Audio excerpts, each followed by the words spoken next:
पाए है संगी ये मानुष तनला। बड़ मुश्किल माँ पाए है संगी ये मानुष तनला। करके भजन भोलेनाथ के पावन कर ले तुर मनला। करके भजन भोलेनाथ के पावन कर ले तुर मनला। बड़ मुश्किल माँ पाए है संगी ये मानुष तनला। बड़ मुश्किल माँ पाए है संगी ये मानुष तनला। करके भजन भोलेनाथ के पावन कर ले तुर मनला। करके भजन भोलेनाथ के पावन कर ले तुर मनला।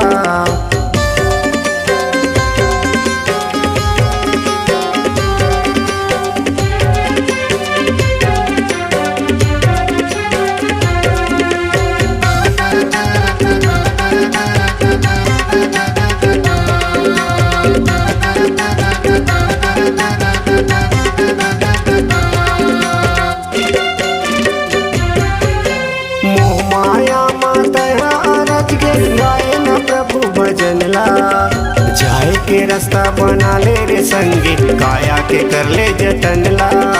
जाए के रास्ता बना ले रे संगी काया के कर ले जतनला।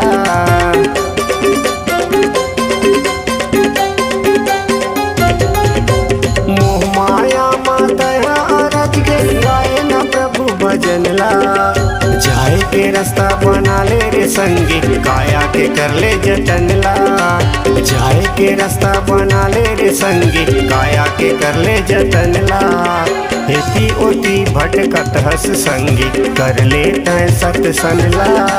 हेती ओती भटकत हस संगी कर ले तय सत्संगला। करके भजन भोलेनाथ के पावन कर ले तुर मनला। करके भजन भोलेनाथ के पावन कर ले तुर मनला।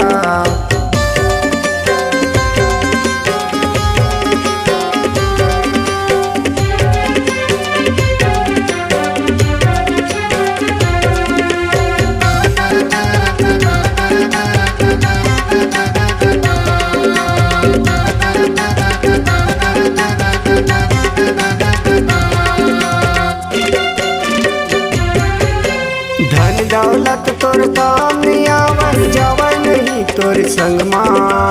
भक्ति के दिया जला ले रे मन मा रंग जा प्रभु के रंग माँ। भक्ति के दिया जला ले रे मन मा रंग जा प्रभु के रंग माँ।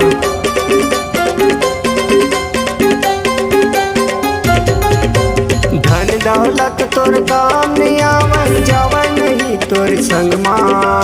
भक्ति के दिया जला ले रे मन मा रंग जा प्रभु के रंग माँ।